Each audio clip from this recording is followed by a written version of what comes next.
I never expected a single empty chair to hold so much sorrow. In a hall alive with chatter, one man sat in silence. His stillness pulled me in, as though he carried a story too heavy to bear alone. Something in me whispered, "Sit down. Listen. Don't walk away." That choice would change my life forever. The Thursday morning gathering hummed with life. Clinking cups, soft laughter, volunteers bustling with trays of pastries. Quilted banners swayed above the hall, and sunlight filtered through tall windows, painting patterns across the scuffed linoleum floor. People leaned close over coffee, trading stories, weaving the kind of companionship these events were meant to create. But at the far corner of the room, the scene broke. One chair stood like an island apart. A man sat there, coat folded neatly over his shoulders, shoes polished, posture stiff. His face was carved with lines that spoke of years and losses. His eyes were not on the room, but on some faraway horizon only he could see. The chair beside him looked heavier than all the rest, weighed down by absence. I froze mid-step, my tea cooling in my hands. Should I go? Should I leave him be, like everyone else had? He seemed invisible to them, yet impossible for me to ignore. Compassion won over hesitation. Slowly, carefully, I crossed the hall. "Good morning," I whispered as I lowered myself into the empty chair. He didn't stir. The noise of the hall roared louder in the silence between us. I tried again, offering the cup in my hand. I made too much tea. "Would you like some?" For a moment, nothing. Then, his eyes shifted. Gray, clouded, searching. He nodded once, barely perceptible. Relief surged through me. I stood, fetched a second cup, and slid it gently toward him. His fingers, thin and trembling, closed around it. I studied him now that he had acknowledged me. Hair silver in the light, cheeks lined with stories, gaze heavy with memory. "I'm Anna," I said softly, extending my hand. He stared for a breath, then clasped it briefly, his skin papery cool. "Thomas," he rasped. The name felt fragile on his tongue, as though unused for too long. "Thomas," I repeated with a smile. I thought I knew everyone here. His lips twitched, half a smile, half a grimace. "Nobody sees me," he murmured. "I've sat here so many Thursdays. People smile, but they keep walking." The words pierced deeper than I expected. My chest tightened. "I see you now," I said quietly. And with that, the silence cracked. Between cautious sips of tea, he began to speak. Not the casual words of strangers, but the confessions of a soul unburdening. He told me of Margaret, his wife, his light. He described the day they met, right here in this hall. Her wide-brimmed hat, her laughter that brightened corners no lamp could reach. He remembered their first dance under paper lanterns, her smile brighter than the stars. He paused, his voice fraying. After she passed, I couldn't bear to come back. But this room, it was where we began. So I returned. I thought I'd hear her voice again. His hand shook as it rested on the cup. Instead, I sat alone. I reached out, placing my hand over his. No words could soothe grief like his, but the warmth of touch could stand in the silence. His eyes lifted, brimming. "Why?" he whispered. "Why would you sit with an old man no one notices?" I swallowed hard. "Because every story needs a witness." Something softened in his face. He reached into his coat pocket, pulling out a photograph worn thin by decades of handling. Margaret smiled from the faded image, her arm entwined with his younger self. My vision blurred with tears. The room around us blurred. The chatter, the coffee, the laughter. All that existed was this fragile bridge between his past and my presence. He pressed the photograph into my palm, and I felt the weight of a lifetime in that single piece of paper. Thomas leaned forward, voice breaking. "You have to hear this," he whispered, unfolding a second creased paper. The room's chatter stilled, eyes turning toward us as though sensing history about to surface. My heart pounded in my chest. I knew whatever words lay inside would bind our pasts together. And when he began to read, I realized nothing in that hall would ever be the same again. Sometimes heartbreak reveals itself in the smallest gestures. The way he held his cup, trembling, yet steady. The way his gaze never left the faded photograph. It wasn't silence. It was memory, playing behind his eyes. And I realized his pain wasn't a wall. It was an invitation. The hall buzzed softly in the distance, but beside Thomas, everything slowed. His tea sat cooling in his hand, steam rising like a prayer dissolving too quickly in the air. The photograph lay on the armrest between us. Two lovers beneath wildflowers, frozen in time. His thumb brushed the edges, as if afraid the image might crumble if he let go. "I wish I could taste it again," he murmured, voice hoarse. "What?" I asked gently. "That joy." His lips trembled. His gray eyes stayed locked on the image of Margaret, her face radiant with a smile that seemed alive even in faded ink. "Tell me about that day," I urged. For the first time, he met my gaze, and something shifted, like a door cracking open. He leaned back, breath trembling, and let the memory spill. "It was spring," he said. "Maggie wanted the wedding outdoors, under the old oak on my parents' farm. She borrowed a lace dress, wore daisies in her hair instead of a veil. The sky was so blue, I swore it had been painted for us. And when she walked toward me," his voice broke. He pressed a hand to his chest.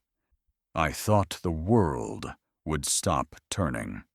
As he spoke, the noise of the hall faded entirely. I saw it, clear as if I had been there. The sunlight filtering through leaves, the smell of grass, the way his young hands had probably trembled as he slipped a ring onto her finger. Tears welled in his eyes, but he fought them back. We danced to an old waltz. It wasn't fancy, but when I held her, it felt like the world belonged to us. I placed my hand lightly on the photograph. "She sounds wonderful." He gave a single nod. She was more than wonderful. She was light. His breath shuddered. Now all I have left are echoes. Silence fell between us, heavier than before.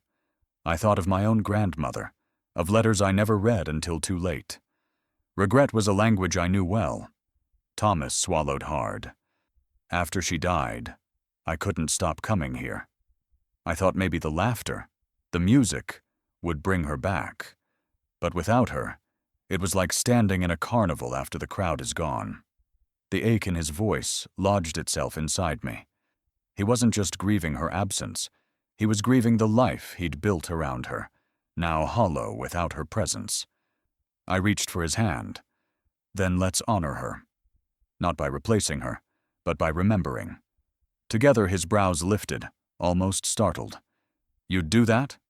"Yes," I said firmly, "because grief deserves to be seen, and love deserves to be celebrated." His lips trembled again. "She loved bluebells," he whispered. I smiled softly. "Then we'll bring bluebells." The image came to me. A table draped in pale blue flowers, teacups clinking, laughter rising again where silence had lingered. For the first time since I sat down, Thomas's shoulders eased. He inhaled deeply, as if drawing a breath of spring after years of winter. Moments passed in quiet peace.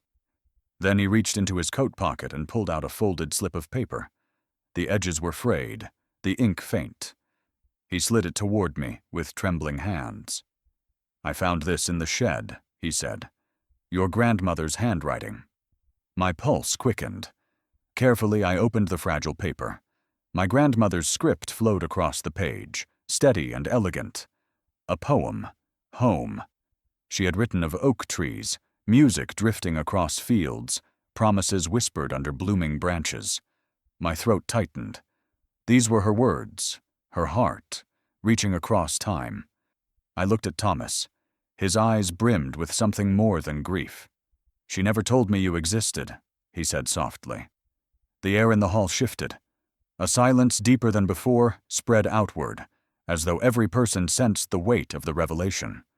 The quilt tables quieted. Voices fell. Even the clink of cups seemed to hush. He pressed the photograph and the poem together, hands trembling. "She never told me about you," he whispered, voice breaking. The room leaned in, breathless, as if every soul felt the gravity of what he'd just revealed. I gripped the fragile paper, my heart pounding. Whatever truth he was about to speak next would bind our families forever. Promises are fragile things. Some vanish with time, others carve themselves so deep they echo, forever. When Thomas pulled out that cracked leather journal, I felt history breathe. Each word inside was more than memory. It was destiny calling us back. Thomas set the journal gently on the armrest, its cover brittle, initials faint. T and A, 1973. My breath caught. Those letters weren't just his. They were mine, too. My grandmother's attic had held stories of that summer, stories I thought were only fragments of childhood. But here was proof, written in a boy's hand, carried for decades like a sacred relic. He opened it with trembling fingers. Inside were pressed flowers, sketches of barns, scribbles of summers long past. But then he stopped, his finger landing on one childish vow. The ink faded, but the words still fierce. "No matter what happens, meet me under the oak on July 4th. Promise?" My throat closed.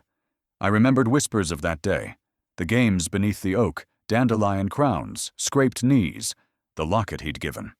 I had thought it a story my grandmother invented for comfort, but now, staring at his handwriting, I realized it was real.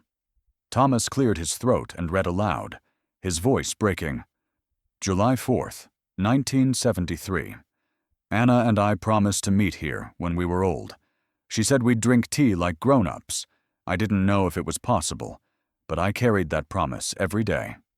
The air thickened with the weight of it. Around us, conversations dulled. The hall itself seemed to pause. I felt tears sting my eyes.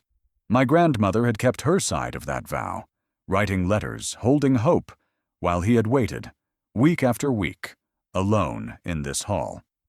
"She never told me you left," he whispered, voice cracking. "I thought you broke the promise." "I thought you stopped searching," I admitted.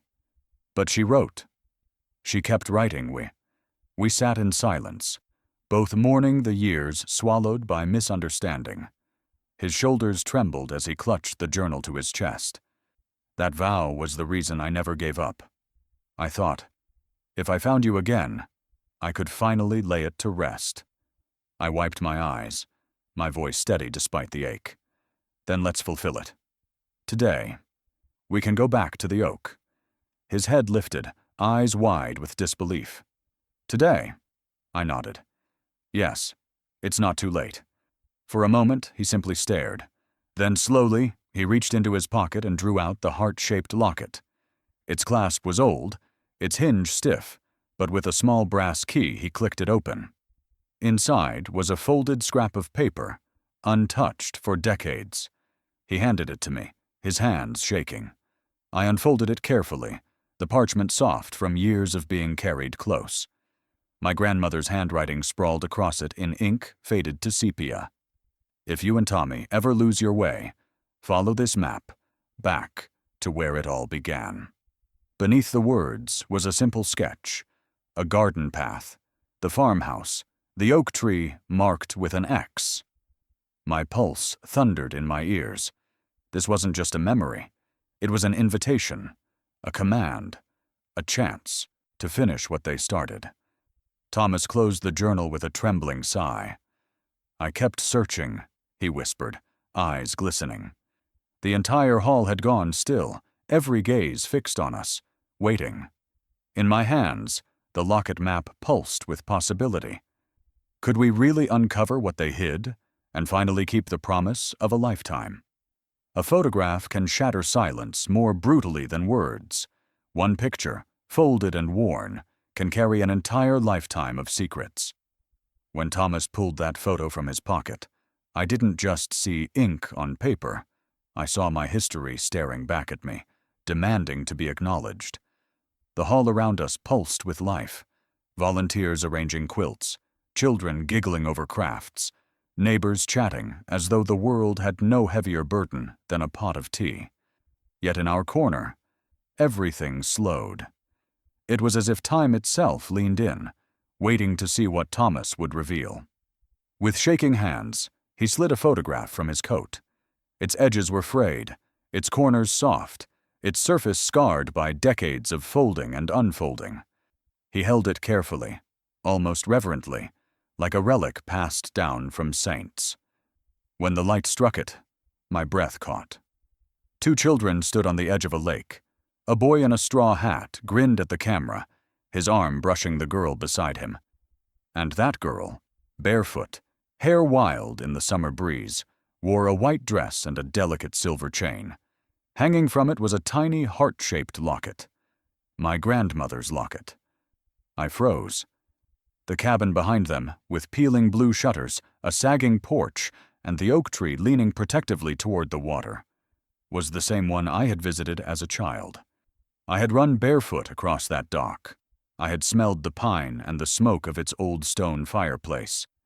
And now I saw her, not as the grandmother who tucked me in with lullabies, but as a young girl radiant with life, standing beside a boy who would one day become the man sitting across from me. "This is us," Thomas whispered. His voice trembled, but his conviction did not. He pointed to the boy, then to the girl. His eyes lifted to mine. "You see it too, don't you?" I touched the photo with shaking fingers. My chest tightened as tears blurred my vision. Memories I thought were fragments, half-remembered stories of childhood summers, suddenly had faces. Proof. Flesh. "I remember," my voice cracked. "I remember the locket. The oak. She told me once about the boy who promised forever. I didn't know that boy was you." Thomas's throat worked as he swallowed. "We spent that whole summer together. Every morning, every dusk, we swore on that oak tree that no matter where life took us, we'd find each other again. I waited, Anna. I waited here every Thursday for years." The hall around us quieted, conversations dwindling into murmurs. Even the clink of teacups seemed muffled, as if every sound gave way to the gravity in his words.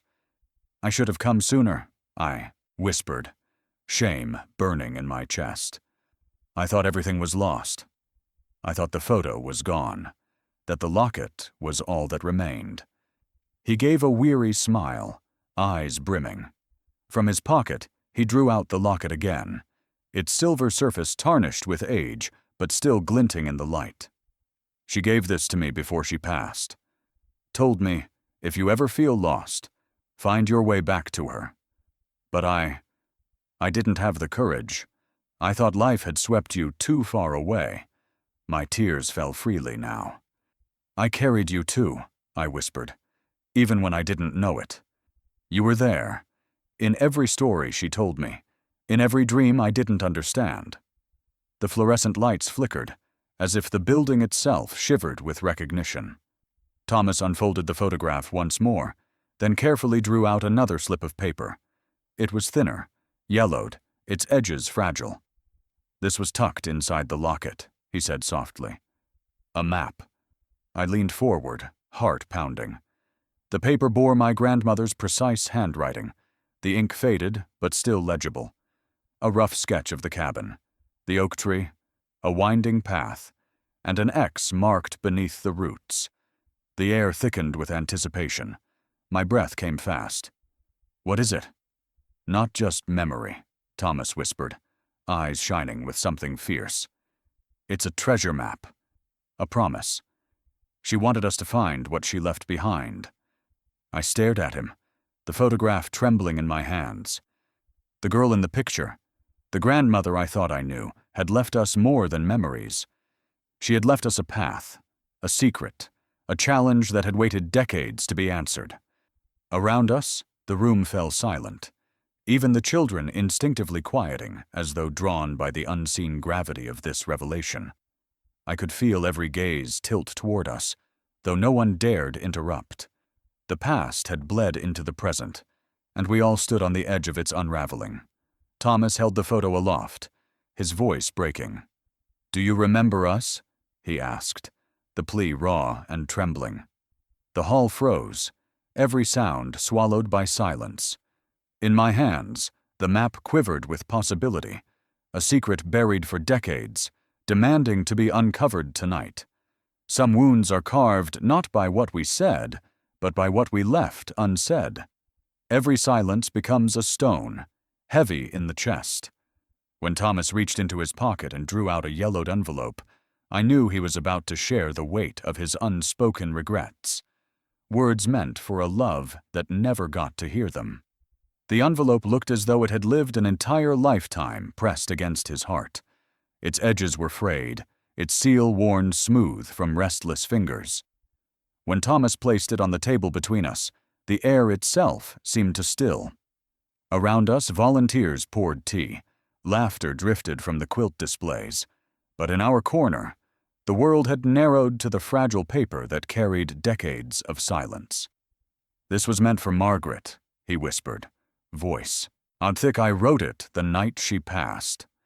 My heart clenched. He didn't need to open it for me to feel the sorrow that bled through its paper skin, but he did, carefully, reverently, as though the act itself were an apology. The letter unfolded with a soft crackle, its creases deep. The ink faded. His hand shook as he held it before him. "Listen," he said, and then he began to read. "My dearest Margaret, I should have held you more. I should have laughed when you wanted to dance in the kitchen instead of worrying about bills and deadlines. I should have sat with you on the porch every evening instead of hiding in my office chasing ambitions that never mattered half as much as your smile. I missed too many dinners. I spoke too many harsh words. And now the silence between us will never be filled. Forgive me. I love you more than time allowed me to say." His voice cracked on the last line. Tears streaked his weathered cheeks, falling onto the letter as if sealing it again with grief. He pressed the paper to his chest and closed his eyes, shoulders trembling with a sorrow so raw I could almost feel it cutting into me. "She never heard it," he whispered. "She never knew how sorry I was." I reached across, covering his trembling hand with mine. The letter's paper felt fragile beneath our joined palms, like it might disintegrate under the weight of his regret. "Thomas," I said softly. "She knew. Maybe not in words, but she felt your love in every breath, every moment you were there. And now, by reading this, you've let her hear it through me." He shook his head slowly. "It feels too late." I swallowed hard.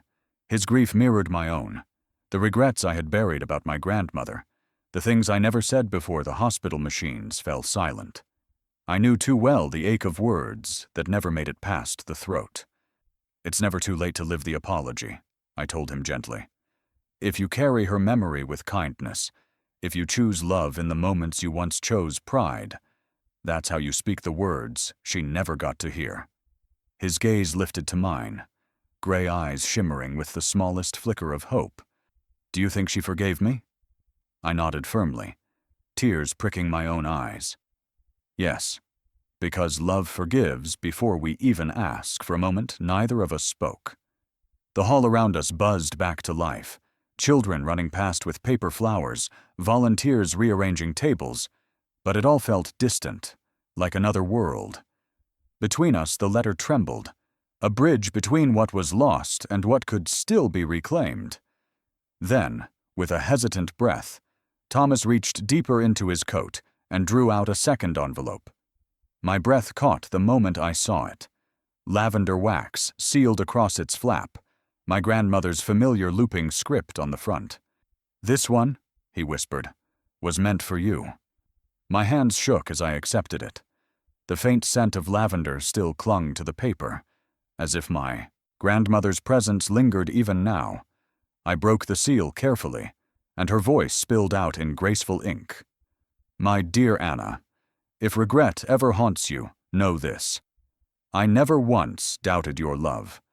I forgive you for every absence, every silence, every moment you believed you failed me. Love is not measured in perfection, but in presence, And you, my child, were always present in my heart. I pressed the letter to my chest, breath hitching. Her words soothed wounds I hadn't admitted even to myself. Tears blurred my vision as I whispered, "She forgave me too." Thomas's hand covered mine, his touch steady now. His voice trembled, but it carried strength. "Maybe forgiveness is all we've been searching for." I nodded, the truth sinking into my bones. The regrets we carried weren't chains meant to bind us. They were lessons meant to lead us back to love. Thomas gripped my hand tighter, eyes brimming. "Will you forgive me too?" he asked, his voice raw, almost breaking. The hall grew quiet again, as though everyone leaned in for my answer. My throat closed with tears, because I knew that this moment of forgiveness would decide not just his future, but mine. Every smile hides a story. Sometimes it's joy, sometimes it's sorrow, and sometimes it's both, trembling together on the edge of collapse. When Thomas smiled that day, I could see it wasn't laughter at all. It was a mask, and behind it, a storm was waiting to break. The community hall glowed with late afternoon light, quilted banners swaying gently in the breeze from an open window. Around us, the clink of teacups and bursts of laughter wove together in a comforting chorus. Yet at our table, silence lingered, broken only by the faint scrape of a chair leg and the quiet rattle of porcelain against wood. Thomas gave me a smile. It was small, polite, almost convincing. If I hadn't been sitting close enough to see the tremor in his lips, the way his eyes darted as if afraid of being caught. He chuckled softly, shaking his head. "These volunteers," he said, voice attempting levity, "I swear they have the energy of 20-year-olds. By the time I'm their age, I'll probably have knitted half a dozen quilts myself." His laugh cracked midway, collapsing under its own weight. He quickly looked down, fiddling with his cup, but I caught it. The smile didn't reach his eyes. I leaned in, lowering my voice so only he could hear. "Thomas," I said gently, "you don't have to pretend with me." His hand tightened around the teacup, knuckles whitening. The liquid inside rippled, betraying the tremor he tried to hide. For a long moment, he said nothing, staring into the steam as though it could shield him. Then, slowly, he exhaled. "I've worn this smile for years," he confessed, his voice breaking. "I thought if I laughed enough, no one would ask why I was so alone." The words pierced me. I knew the weight of hiding sorrow behind polite expressions, of using laughter as armor. My throat tightened. "You don't have to hide anymore," I whispered. His eyes lifted to mine, gray and heavy with secrets. "Do you want to know the truth behind this smile?" I nodded. He set his cup down with deliberate care and folded his hands, as though bracing himself. His voice dropped to a whisper. "It was our 50th anniversary. Maggie was sick, but the doctors thought she might be getting better. For the first time in months, I let myself believe we could outrun death." He swallowed hard, and his gaze drifted past me, lost in memory. I borrowed a car and drove her down to the lake. Just like the old days. The mist was rising off the water, soft as a veil, and the sky was blushing with dawn.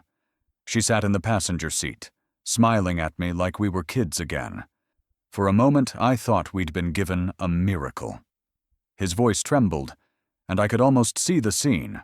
Sunlight on rippling water, her hand in his, laughter spilling across the quiet. "But the car broke down," he continued, eyes glistening. "No signal. No help. I scrambled to fix it, but when I turned back..." His voice faltered, cracked. He clenched his jaw, forcing the words out. "She was lying on the dock." Her eyes closed. Smiling, the silence that followed was unbearable. His shoulders shook, his breath ragged, but his lips curved again into that trembling grin. "That smile," he whispered, "was her last gift to me. Peace, even as she slipped away. So I kept smiling too. I thought if I carried it, maybe I could carry her." Tears blurred my vision. The weight of his grief pressed against me, and yet beneath it, I felt the fragile beauty of what he described, her final smile, preserved in his own. "Thomas," I murmured, covering his hand with mine, "you don't have to smile for her anymore. You can smile for yourself, for life, for what's still here." He let out a shuddering breath, as if the idea itself was foreign. Then, almost hesitantly, he reached into his coat pocket and drew out a small wooden harmonica. Its edges were worn smooth, the wood darkened by years of use. "She loved music," he said softly. "I learned this song for her, but I never had the courage to play it after she passed." He lifted the harmonica to his lips. The first note wavered, uncertain. But then the melody came, a simple lullaby, trembling with grief yet radiant with devotion. The sound filled the hall, silencing every conversation, every clink of porcelain. Children stopped mid-laughter. Volunteers froze, teapots in hand. The air itself seemed to hold its breath. The final note faded, leaving behind a silence so profound it ached. Thomas lowered the harmonica, his hands trembling, tears tracking his cheeks. He looked at me, eyes shining, and whispered, "I've carried one last secret all these years." The harmonica trembled in his grip as the room leaned in. My heart pounded, knowing whatever he was about to reveal could break us, or heal us forever. Some secrets don't vanish with time. They hide in the smallest objects, waiting to be found. When Thomas opened his trembling palm, I saw it. A rusted brass key, old and ordinary to anyone else. But to me, it felt like destiny reaching across generations. The harmonica still rested on the table, its echo lingering in the silence of the community hall. My chest was tight, my throat raw from holding back tears. Yet even as the crowd sat frozen in reverence, Thomas's hand slipped back into his coat pocket. His fingers shook, as if wrestling with a decision. Then, slowly, he drew something out. A brass key. It was small, worn, its surface pitted by years of touch. But it wasn't just a key. The bow at its top was shaped into two interlocking loops, a heart. I gasped. I had seen that pattern before. My grandmother's cedar footlocker in the attic bore the same design etched into its lock. A chest she had always guarded, always refused to open. Thomas placed the key in my palm. The metal was cold, yet it seemed to hum against my skin, as though alive with memory. "She gave me this," Thomas whispered, his voice breaking. "On her deathbed, my mother pressed it into my hand. She said it would unlock something hidden, something I wasn't ready for at the time." His eyes shimmered with a mix of fear and hope. "I thought it was just an heirloom, a trinket. But when I saw you, Anna, when I saw your face, I knew it was meant for more." The room leaned closer, sensing the gravity in his words. Even the volunteers at the back stilled, their teapots frozen mid-pour. My heart pounded as I turned the key over, tracing the swirling filigree with my thumb. "Thomas," I whispered. "This matches my grandmother's chest. The one she kept, locked all her life." His breath caught. Then, "It's meant for us." Together, the air seemed to crackle between us. It wasn't just a key. It was the bridge between his past and mine, between two lives that had circled each other for decades without ever colliding. We rose together, the hush of the hall following us like a shadow, and made our way toward the side door. Beyond it, the garden stretched toward the farmhouse where the attic waited, dusty, silent, guarding its secrets. As we stepped into the fading afternoon light, Thomas's hand brushed mine. "I've dreamed of this moment for years," he admitted, "but I never imagined I wouldn't be alone when it came." I looked at him, my voice steady despite the tremor in my chest. "You were never meant to be alone." The garden path crunched beneath our shoes, flowers nodding gently in the breeze as though bearing witness. Every step felt heavier, each heartbeat louder, carrying us closer to the truth neither of us was ready for. And yet, desperately needed. At the base of the farmhouse, the old wooden staircase creaked under our weight as we ascended. Dust swirled in golden shafts of sunlight as we reached the attic door. Thomas held out the key again, his hand trembling. "Will you help me?" I placed my hand over his, steadying it. Together, we guided the key into the lock. It turned with a soft click, the sound echoing like a gunshot in the silence. The chest loomed before us, its iron bands blackened with age, its carvings nearly erased by time. My breath came fast, uneven. "What if we're not ready?" I whispered. He shook his head, eyes wet. "We've carried this weight too long." "It's time." The lock gave way. The chest groaned open, releasing the scent of lavender and dust. Inside lay a bundle of letters, photographs, and a velvet pouch marked with faded initials. Thomas inhaled sharply.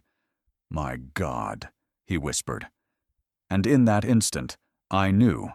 Whatever was inside would rewrite everything we thought we knew about our families and ourselves. Every attic holds whispers of the past, but some secrets refuse to stay buried. As we climbed the creaking stairs, I felt the weight of generations pressing on my shoulders. What waited in the shadows would change everything. The attic door groaned as I pushed it open, the rusty hinges crying out like guardians reluctant to surrender their secrets. A beam of muted sunlight pierced through the grimy window, cutting across dust motes that swirled like tiny spirits disturbed from their slumber. The air was heavy, cedar, lavender, and the sharp tang of mothballs mingled into a scent I remembered from childhood summers in my grandmother's farmhouse. Thomas followed close behind, the brass key still warm from our hands. His breathing was uneven, as if every step up those stairs carried decades of grief and longing. The wooden boards creaked beneath us, warning us that time itself was fragile here. In the far corner, beneath sloping rafters, sat the chest. It was massive, bound in iron, its surface carved with the faint outlines of flowers and vines. The brass lock now hung loose, defeated by the key that had waited so long to return to its purpose. Thomas swallowed, his eyes locked on it. "It feels like she's here with us," he whispered. I nodded, throat tight. "Then let's honor her." Together we knelt before the chest. My fingers hovered over the lid, trembling as if touching sacred ground. Thomas pressed his palm against mine, and with one shared breath, we lifted it. The hinges groaned. A soft rush of air escaped, carrying with it the scent of aged paper and pressed flowers. Inside, everything lay carefully arranged on faded green velvet, tied bundles of letters, black and white photographs, and at the very center, a small velvet pouch stitched with the initials MLRI reached for the letters first. Their ribbons were brittle, but still intact. The handwriting across the envelopes was unmistakable, my grandmother's looping script. Tears blurred my vision. "Go on," Thomas urged, softly. I untied the ribbon and unfolded the first sheet. The ink had faded, but the words leapt at me with startling clarity. "My dearest Eleanor, though the world denies us, know that my love for you burns beyond time. If this letter survives, let it be proof that silence could never erase what we shared." My breath caught. Eleanor. The name my grandmother had always spoken with fondness, but never fully explained. I passed the letter to Thomas. His hands shook as he read aloud, voice cracking under the weight of forbidden devotion. Around us, the attic seemed to lean in, its beams and shadows holding vigil over every word. Letter after letter revealed more. Promises whispered beneath oak trees, vows scribbled in secret, dreams of a future they could never openly claim. "This isn't just memory," Thomas murmured, eyes wide. "It's testimony. A love she locked away, so the world would never destroy it." I wiped my tears and reached for the velvet pouch. Inside, wrapped in silk, lay a silver locket identical to the one my grandmother had worn. But when I opened it, instead of a photograph of family, it held a miniature painted portrait of two young women, my grandmother and Eleanor, cheeks pressed together, smiling as though the world belonged to them. I pressed a hand to my chest, overwhelmed. "She hid her truest self here," I whispered. Thomas nodded, tears slipping down his weathered cheeks. "And she wanted us to find it. That's why she left the key. For you, for me, for us." I unfolded the final piece in the pouch, a yellowed map. The sketch was simple: the farmhouse, the oak tree, and a path leading into the woods. An X marked the end. My pulse thundered. "She left us a path." Thomas held the map up to the dim light, his voice shaking. "A path to what?" The attic fell into silence. The letters, the locket, the map, all lay between us like pieces of a puzzle waiting to be solved. Thomas's eyes met mine, blazing with both fear and hope. "She's leading us somewhere," he whispered. And I realized with a shiver that the truth we had uncovered so far was only the beginning. Sometimes the heaviest truths hide in the smallest of lines. A single sentence can overturn decades of silence and reshape lives forever. I thought nothing more could be revealed, but her final words pierced deeper than anything before. Time seemed to pause, and even the air in the attic felt heavy with anticipation. When the last line was spoken, the room below us would never be the same again. Thomas's hands shook as he carefully unfolded the last letter from the cedar chest. The paper looked as fragile as butterfly wings, edges crumbling, fibers so thin that one wrong movement might turn it to dust. Yet, despite its age, the ink still carried a faint vibrancy, a deep brown that whispered of truth preserved for decades. The attic around us seemed to shrink.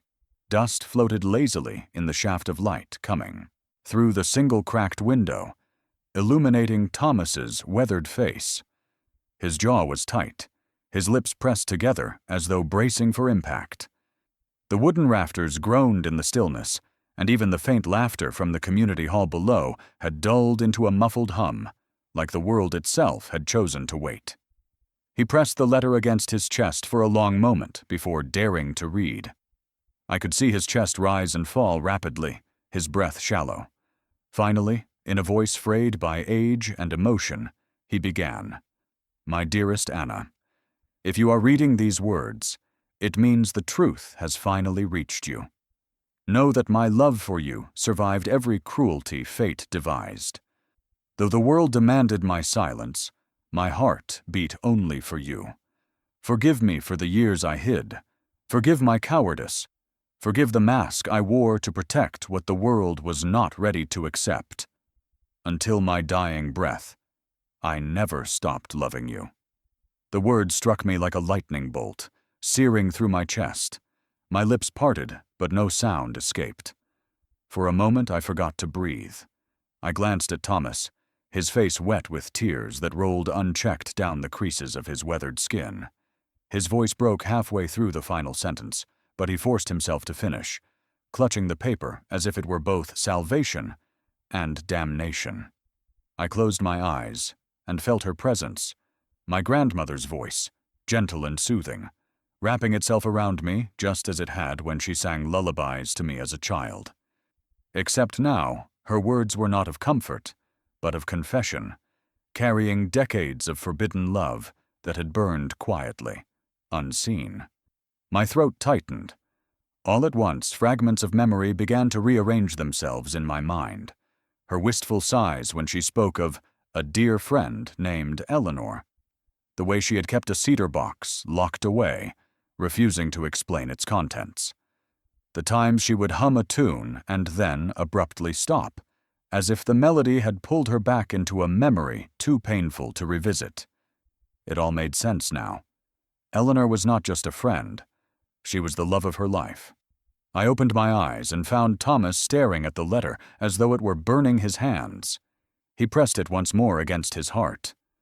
"I kept this hidden for so long," he whispered hoarsely.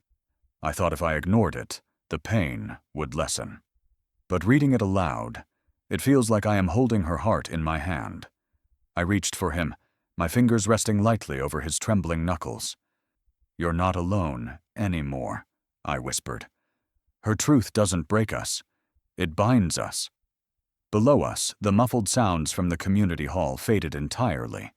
It was as if everyone had stopped mid-sentence, mid-step, mid-breath, sensing the magnitude of what was being revealed above their heads. Silence stretched, thick and reverent, carrying upward like a tide of witness. Thomas's shoulders shook. She wrote these words decades ago, yet they feel alive. As if she wrote them yesterday. For us, for this very moment, I swallowed hard, staring at the ink on the page, my vision blurred by tears. I traced the last line with my fingertip. I never stopped loving you. My heart pounded in my chest, each beat echoing the truth she had carried alone for so long. I lifted my gaze to the photograph tucked behind the letter.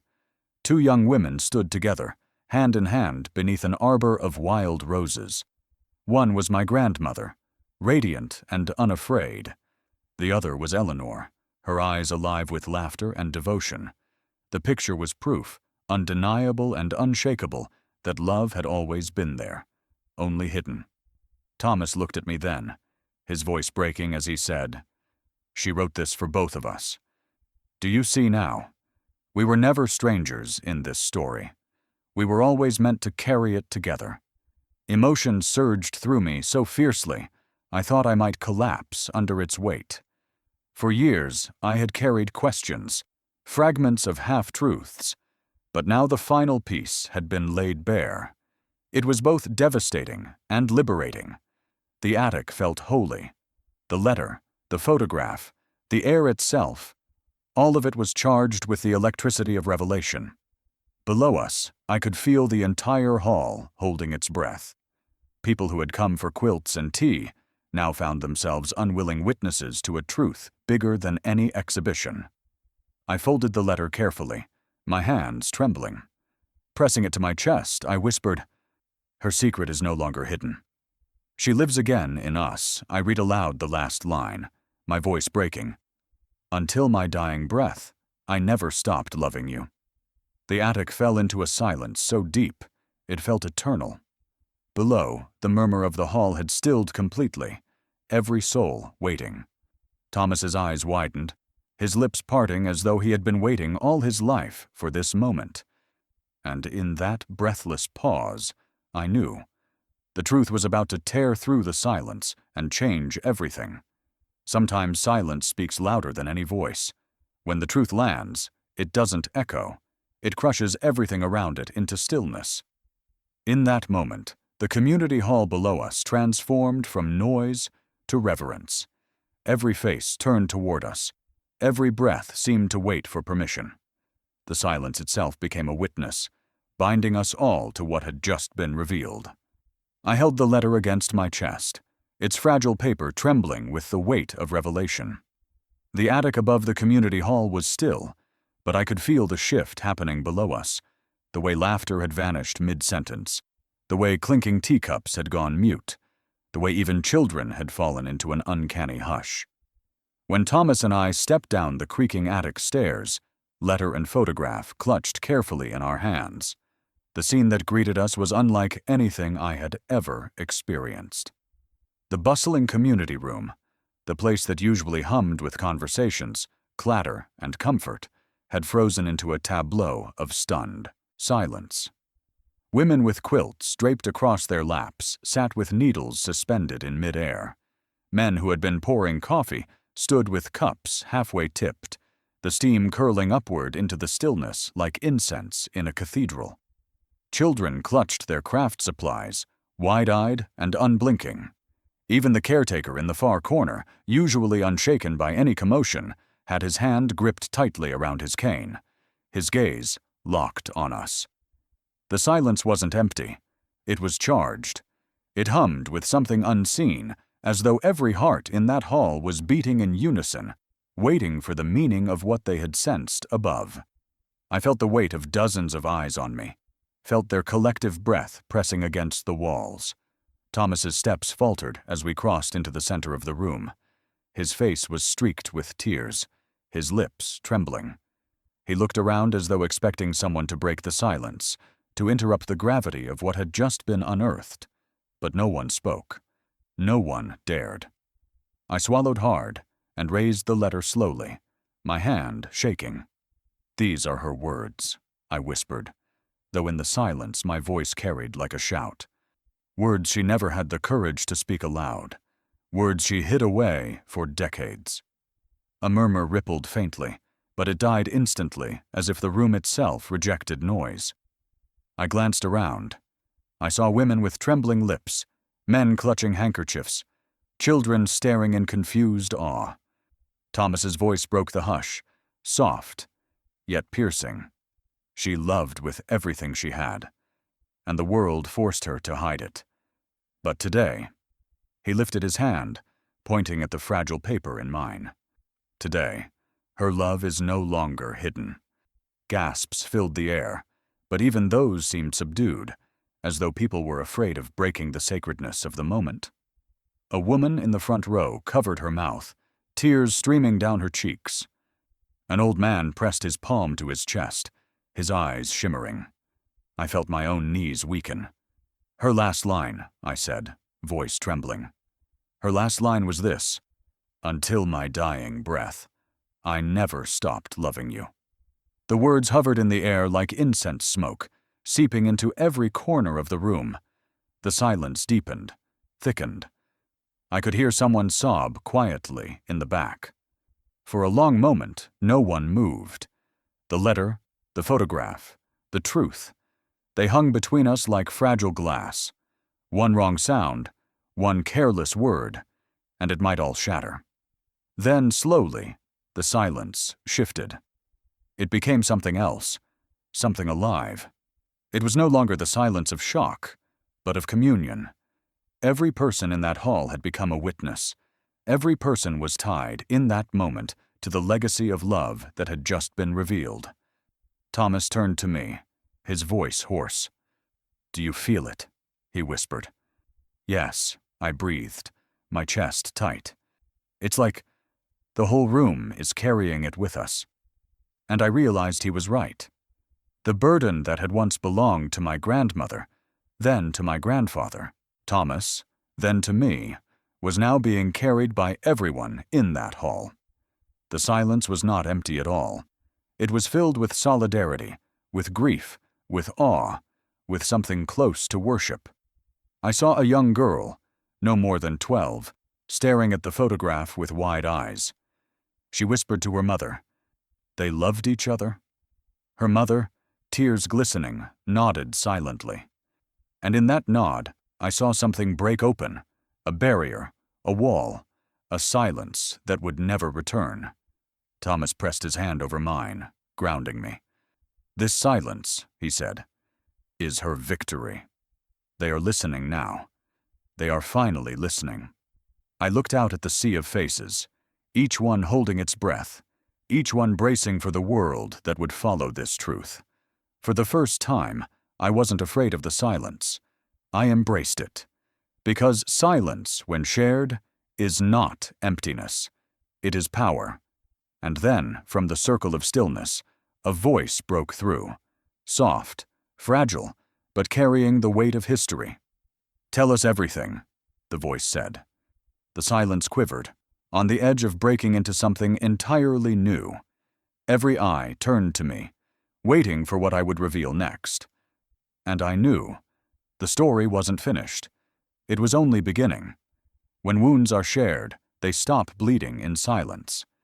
Healing does not come from one voice alone, but from many voices rising together. In that circle of strangers, something extraordinary happened. Hands reached out, stories spilled, and broken pieces began to fit together. For the first time, unity became our medicine. The silence that had filled the hall did not shatter. It transformed. Like the hush after a storm when the sky clears, it became a fertile stillness, ready to nurture something new. Thomas and I stood at the center, the letter clutched gently in my hands, the weight of its words still pressing into my chest. Yet when I looked around, I saw not just grief reflected in the faces surrounding us, but longing to share, to speak, to heal. It was Thomas who took the first step. His voice trembled as he lifted the locket high, the chain glinting under the chandeliers. "Her story is not just hers," he said. "It belongs to all of us. Every one of us has carried secrets, regrets, loves too fragile to voice. We can no longer keep them hidden." The words struck the room like a soft bell. Heads nodded, hands clutched tighter at napkins, shawls, or each other's shoulders. And then, almost hesitantly, an older woman in the front row rose to her feet. She leaned heavily on her cane, her silver hair catching the light, her eyes misted with tears. "My husband," she began, her voice quivering, "was not a perfect man. But he held my hand every night until the day he died. He told me that love was never about the grand gestures, but about the daily choice to stay, even when it was hard. That was his gift to me. And today, I am reminded that love never truly dies. It waits in the silence until someone dares to speak it again." The hall sighed, as though every person exhaled at once. Her story opened the floodgates. A young father lifted his toddler into his arms and spoke next. "This little one," he said, his voice breaking, "was not supposed to live. Doctors told us he wouldn't survive the night he was born. But my wife and I held him. We prayed. We sang to him. And now look at him. Every breath he takes is a miracle. Today I understand what it means when love refuses to give up." Tears streamed down faces around the circle. Strangers reached for tissues. Others clasped hands. One by one, people rose, sharing pieces of themselves. Confessions, regrets, triumphs, and losses. A retired firefighter spoke of the lives he couldn't save, but also of the one time a stranger's thank you card had pulled him back from despair. A young woman whispered about her estranged mother, how she had never been able to say, "I'm sorry," and how she feared it was too late. An elderly man admitted that he had hidden his poetry for 50 years, afraid it would make him appear weak. And yet, as each confession left trembling lips, the burden seemed to lift, not just for the speaker, but for everyone listening. It was as though the circle had become a vessel, strong enough to hold every story, every wound. Thomas squeezed my hand. His eyes glistened as he whispered, "We are not alone anymore." The realization struck me like lightning. This was more than a meeting, more than a chance encounter. It had become a sanctuary, not of brick and mortar, but of hearts. And in that sanctuary, healing was happening. I stepped forward, my voice soft but steady. "Friends," I said, looking around the circle, "today we honored a hidden love. But her legacy is not just about the past. It's about us, right now. We have the chance to carry this forward, to make sure no one else has to carry their story in silence." A murmur of agreement rippled. A woman dabbed her eyes with her shawl. A teenage boy leaned forward, his chin trembling as though he wanted to speak, but didn't yet have the courage. So I extended my hands, palms open. "Let's make a circle," I said. "Let's show each other what it means to hold, not to hide." Chairs scraped softly against the wooden floor. People shuffled into position, forming a wide ring around us. Some reached for hands tentatively, others eagerly, but soon every person was linked. The warmth of human touch traveled through the circle like a current, binding us together. I felt the elderly woman's hand, papery but strong, clasp my left. On my right, a child's tiny fingers gripped mine with surprising firmness. Around the circle, the energy shifted. No longer strangers, no longer individuals, but one heartbeat, one vow. Thomas lifted his voice, clearer now than it had been all day. "Let us honor her," he said, "not in silence anymore, but in action, in kindness, in courage, in love." The circle tightened, and for the first time, the hush broke, not into chaos, but into song. A hum began, low and tentative until it rose, voices blending into a single melody. I did not know who started it, but soon the entire hall was singing. No words, just sound, pure and trembling, echoing against the rafters. I closed my eyes. In that sound, I heard the promise my grandmother had once made. I heard Margaret's laughter. I heard the voices of all those who had come before, hidden and silenced, now set free. When the song faded, the silence returned. But this time, it was not empty. It was full of promise, full of unity, full of something stronger than grief. And then Thomas turned to me, his eyes blazing with new resolve. "We cannot stop here," he said. And I knew what came next would change not just us, but everyone who carried this story forward. Some stories end with silence, but ours began with it. Truth became the bridge between strangers, binding us closer than blood. Every hidden tear, every buried word found its place in the light. From an empty chair to a full circle, we discovered what love really means. And in that moment, I understood. The past had shaped us, but the truth would define us. The hall had transformed. What had begun as a simple gathering, tea, quilts, chatter, was now something sacred. The air felt thick with meaning, as though the very walls had absorbed our confessions, our tears, our promises. No one wanted to leave, not yet. It was as if every soul in that room knew instinctively that they were part of something far larger than themselves. Thomas stood beside me, his hand still wrapped around mine. His shoulders no longer sagged under invisible weight. His eyes, once dulled by years of solitude, now shone with the quiet strength of a man who had finally been seen. For the first time since I had met him, he did not look like a lonely old man. He looked like a survivor, a bearer of truth, and a guide for the rest of us.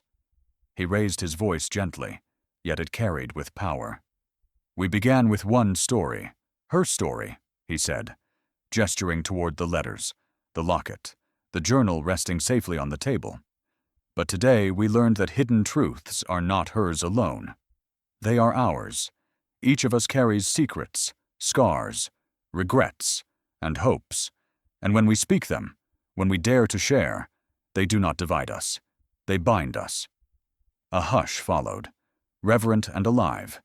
Heads bowed, eyes glistened, hands squeezed tighter. I stepped forward. "This bond we've created," I said, "isn't just for today. We have a duty now, to carry it forward, to make sure that silence never wins again, to ensure that the next generation does not inherit only our grief, but also our courage." A ripple of energy moved through the circle. People nodded. Some wept openly. A teenage boy, the one who had been silent earlier, finally spoke. His voice cracked, but his words rang out like bells. "If she could keep her love hidden for so long, and you found it, then maybe I don't have to hide who I am either." The room fell utterly still, then erupted into quiet applause, soft, respectful, affirming. The boy lowered his gaze, cheeks flushed, but his trembling smile told us everything. Thomas placed a hand on his shoulder. "You don't," he said simply. "Not anymore." That was the moment I realized the bond had already grown beyond us. It was no longer about Margaret and Thomas, or my grandmother, or the attic chest. It was about every person who had ever hidden a part of themselves out of fear. This bond was a vow that no one in this circle or beyond would ever need to suffer in silence again. The librarian stepped forward then, her eyes bright behind her glasses. "We'll make sure these letters are preserved," she promised, "not locked away, but displayed, so others can learn from them, so they can find courage too." A retired firefighter nodded. "And I'll host the first compassion circle at the firehouse," he said. "People need a place to come and speak." To be heard, ideas flowed, one after another. A community quilt stitched from patches donated by each family. A mural on the town square depicting the oak tree. A scholarship in Margaret's name for students who had faced hardship. Each plan felt like a thread, weaving us tighter together, ensuring that the bond would not dissolve once the night ended. Thomas looked at me, tears brimming but no longer heavy. "Do you see what she's done?" he whispered. "Her truth has given us more than memories. It has given us each other." I nodded, my throat too tight for words. Instead, I pressed the journal against my chest, feeling the faint texture of its leather cover. It no longer felt like a relic of the past. It felt alive, beating in rhythm with every heart in that room. As the evening light faded into twilight, candles were lit around the circle. Their glow flickered against the quilts, casting warm patterns across faces both young and old. It felt like a vigil, but also like a celebration, of love, of truth, of unity. We joined hands one final time. A prayer rose, not tied to any one faith, but born of shared humanity. That love would guide us, that truth would free us, that no one would ever again feel invisible. When the prayer ended, silence returned once more. But this time, the silence was not heavy. It was full of promise, full of hope, full of the bond we had forged. I looked around at the faces glowing in the candlelight, and for the first time, I truly believed. We had been broken, but together, we had become whole. As the candles flickered, Thomas whispered, "This is only the beginning." The circle stirred, the bond between us alive and unbreakable. Our past had been reclaimed, but our future was still unwritten. And I knew the truth we carried tonight would spread far beyond these walls. Because some bonds, once forged in truth, are powerful enough to change the world. If this story touched your heart, don't just keep it to yourself. Share it. Hit the like button to let us know you felt the power of truth. Drop a comment with the moment that moved you most, and make sure to subscribe with the bell on so you never miss the next story that could change your life. Together, let's build a community where no story is left unheard.